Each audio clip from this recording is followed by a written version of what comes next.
So now you heard about transparency tools and helping you make smarter care choices. Sprig Health provides better access to care. Walero is helping patients understand what to expect to pay at the time of service and getting docs paid more quickly. So the secure platform that they developed confirms your insurance coverage and gives you the doctor's discounted rate if you're willing to pay at the checkout. Doc's happy because he's getting paid without having you send multiple bills. You're happy because you just got done and got a better deal.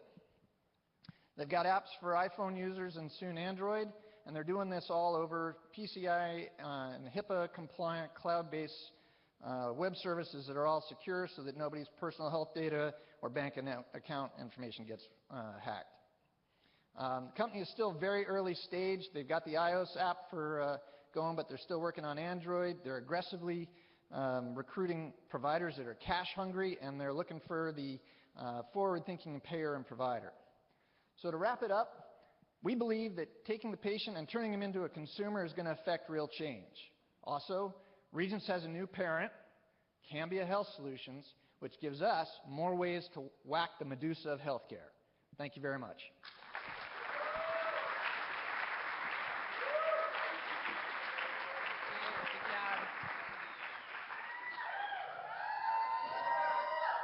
Hello, everyone. I'm ready. Let's go. Let's do this. My name is Dayna Cakebread, and I've been a stylist and a salon owner for the last 20 years, or previously salon owner. And one of the things that started my conversation is, what does our technology say about you, and what do you want it to say about you? And really, it comes from a connection of a question that I came up with about 15 years ago, and it's really about connecting this conversation to what does your hair say about you? This slide's going to come up. There it is.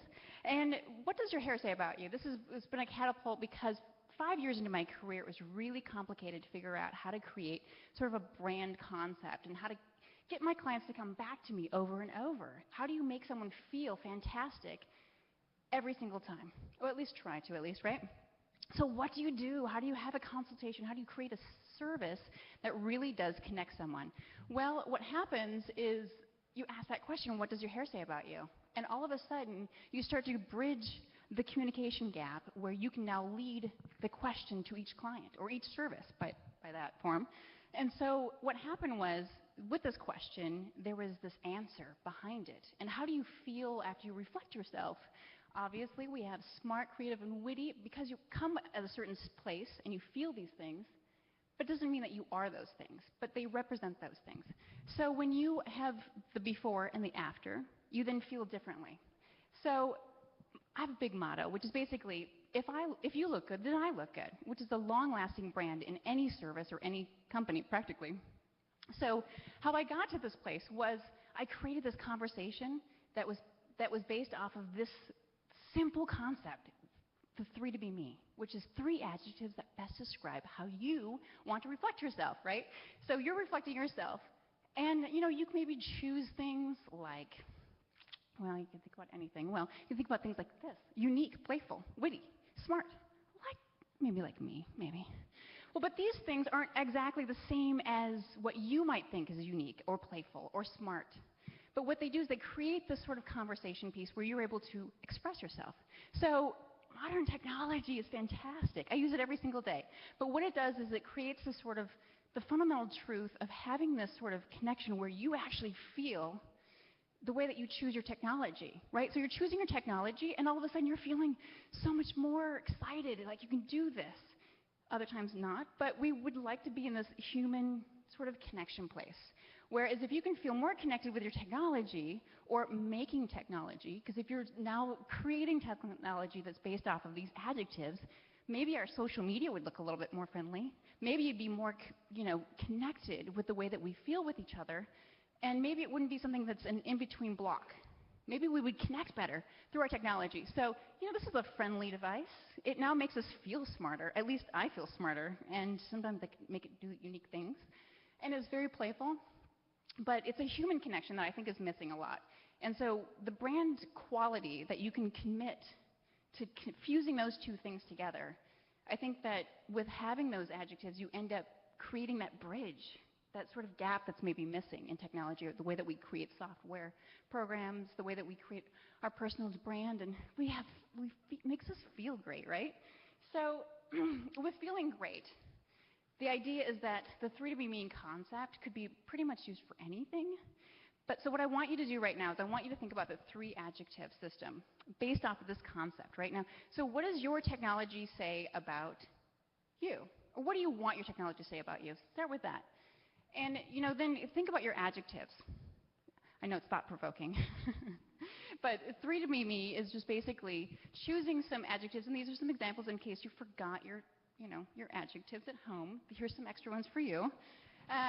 So is your technology saying that thing? Is currently connecting with your brand that you have currently, right? So the thing is that you want to avoid trying to be someone else or trying to mimic someone else, because really we are the only person that has our own personal story, our own brand, and the way to express that is by being yourself. It's because everyone else is taken, right? Oscar Wilde, he's awesome. So the idea between the 3 me's is be yourself, create your adjectives, then get connected, and let's start sharing what we have, because technology should feel fantastic, and that's why I'm here today. So choose your 3 adjectives and let me know how you feel. Thank you. I'm Dayna Cakebread.